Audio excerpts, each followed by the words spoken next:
Hi everyone and welcome along. Today we're going to paint a bird of paradise flower, or otherwise known as the Strelitzia. Again, I think I've pronounced that right. Anyway, grab your paints and let's get started.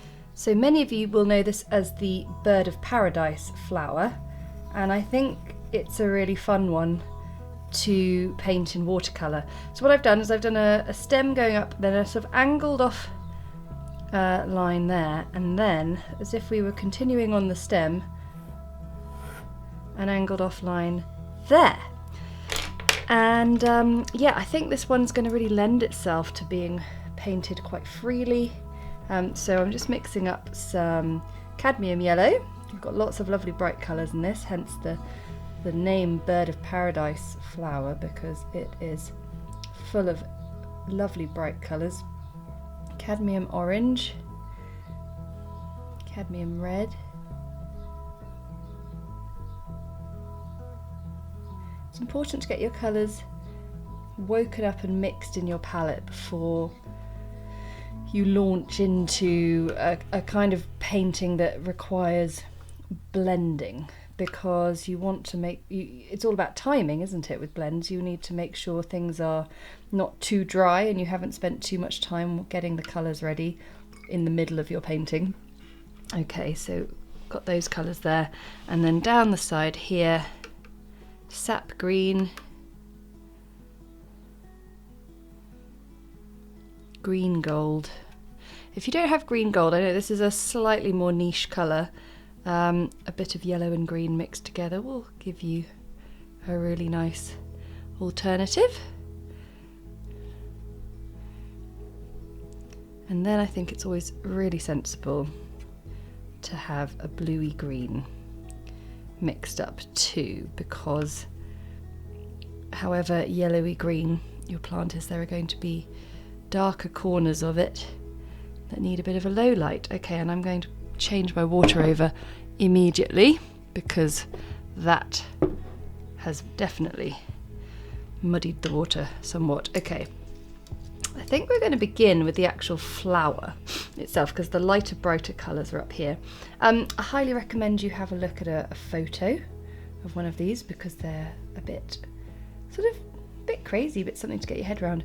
Oh, the other colour that we do want is like a bright blue, French ultramarine, no, not French ultramarine, Cobalt blue deep would be perfect. So sorry, just get that one mixed up as well. Okay, let's go. So yellow first, and of course yellow is our sort of lightest, brightest colour. So I'm going to pop that in first, and I'm going to be painting sort of petals that are fanning out of the top of this bird of paradise, and I want to get just a little bit of variation in, so I want to just pop in a touch of orange. I'm using a size 4 brush, and even with that I can get these lovely fine points. So we've got almost like rabbit ears at the top here.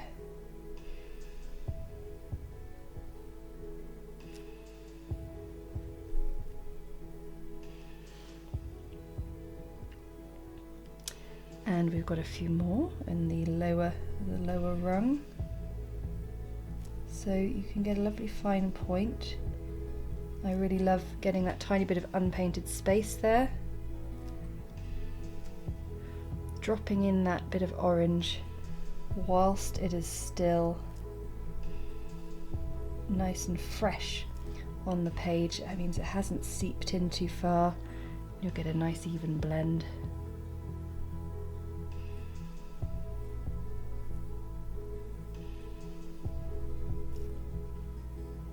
Really nice. Okay,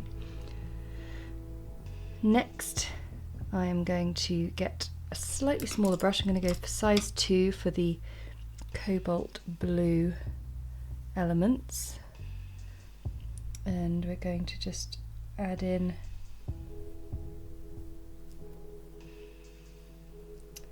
a similar kind of petal. I'm going to add there, and then they sort of come down and open up a bit like that. And I think it might be rather nice to just drop in a tiny bit of French ultramarine blue there. So I'll do it again up here. It's all a bit abstract, that's why I think it's good to look at a photo. Tapered lines. Lovely, lovely tapered lines, and then sort of flicking it out like that.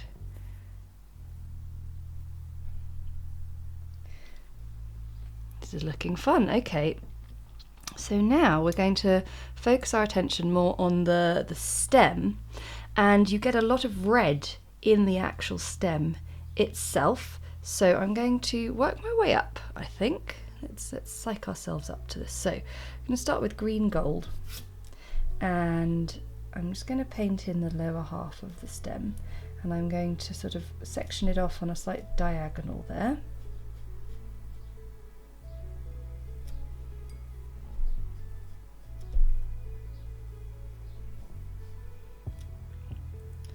And I'm going to take some of the darker bluey green, paint that up one side, quite a lot of it there. And I'm also going to just top it with a little bit of cadmium yellow.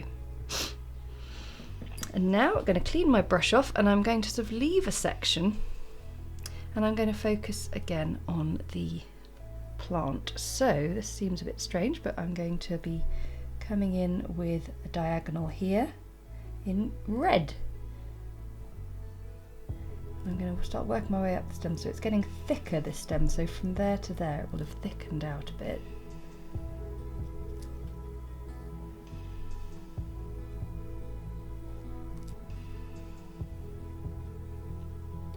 I'm using cadmium red to start, but I'm going to now add a little bit of Alizarin Crimson.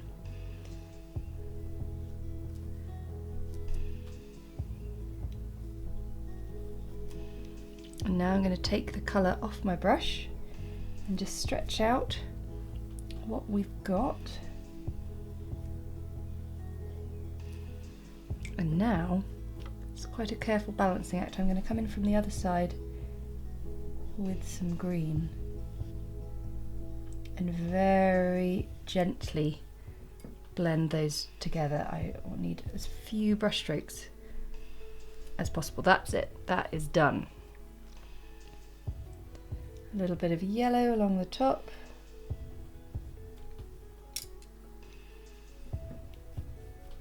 And a little bit of this darker green on the underside that is also going to just flow into there. So that just takes a little bit of patience and a little bit of control. We're going to repeat it on this side. So I'm going to be painting first the cadmium red part of the stem,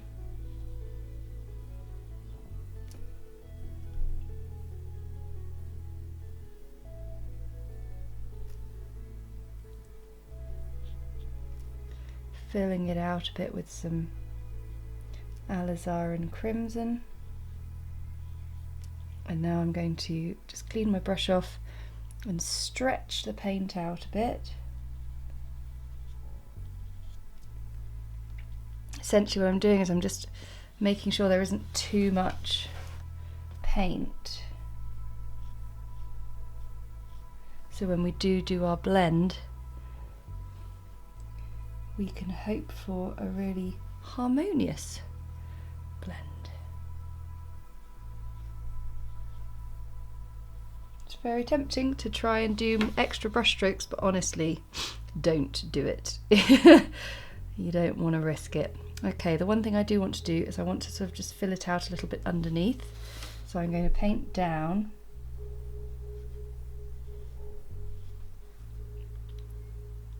And I'm going to paint down from there, so that the actual touching is minimal. And then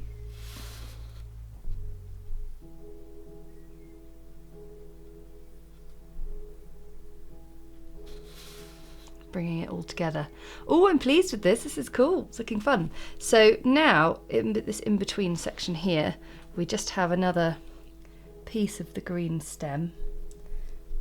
So I'm just mentally lining those up. There we go. So if you want to do that, a quick little outline, as long as you blend in from the sides nice and fast, you'll be all right. There's a chance your red might still be a little bit wet, but hopefully not.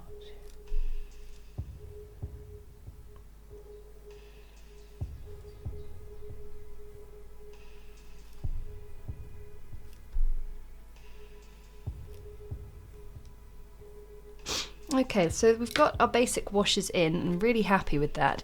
But what I want to do is add just a tiny bit more detail, so I'm going to let that dry 100% and then we'll do the last bits.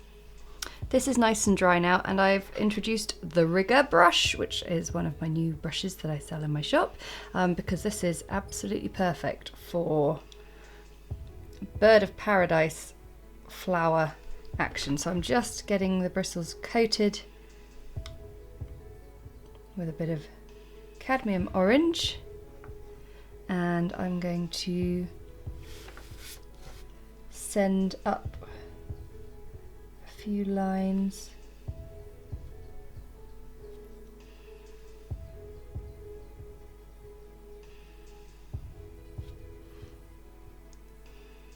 Just on my yellow petals. See, I think the beauty of doing this with the Rigger brush and not like a 4/10 Pro Art is you just get these long lines really smoothly and fast.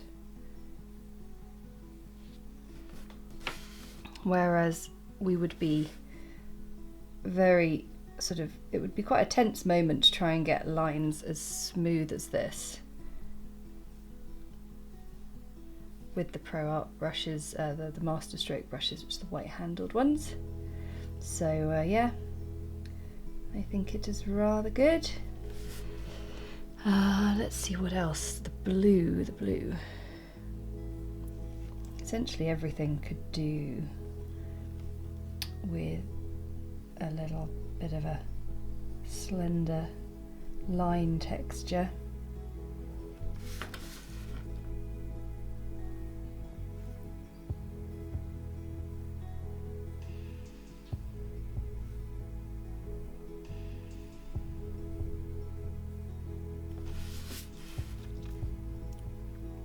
And then on the stem itself, there were actually extra bits of detail that I just needed to wait until it had dried. So adding in the red line there. There's more red that comes out at the top here.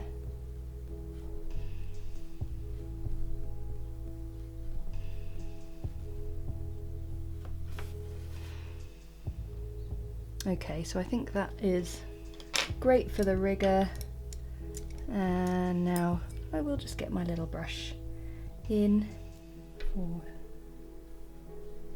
Actually no, I think we can go slightly bigger. That's the thing, I feel like until you're in the actual painting process of it, it'll be a very personal choice as to what brush you feel is correct for the moment.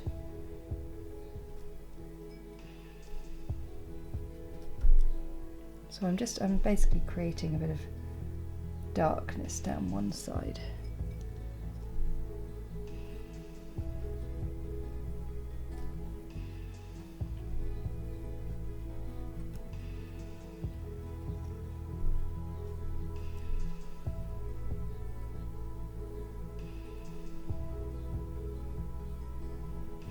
Because it's a relatively simple flower, you can probably paint it rather fast. So why not take the time to enjoy putting in bits of detail. So now I'm using the Alizarin Crimson almost like a shadow, and just actually linking it up.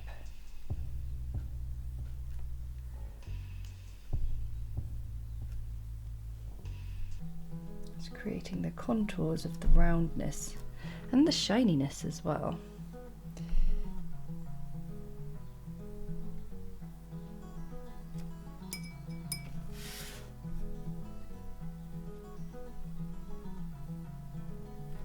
Okay, so there we have your bird of paradise flower, or Strelitzia. Do let me know if I'm pronouncing that wrong in the comments, I'm sure you will. Thanks so much for watching, and I hope you enjoy it. This is actually quite a simple one to do. It looks impressive, but you will be definitely helped by the use of one of these long, slender bristle brushes, which you can get alongside all the brushes I paint with in my website shop and Etsy shop. Thanks so much for watching. I really hope you enjoyed that one. I want to say a massive thank you to our patrons for their support, because that support enables us to keep creating videos like these that everyone can enjoy. And if you enjoyed it, then hit the like button and comment below to let me know how you got on. And if you're sharing your paintings on social media, tag us on Instagram at the Winton Paper Co. And of course, if you never want to miss another video, then get subscribing. Hit the subscribe button and the little notification bell, and we'll see you again next time. Bye!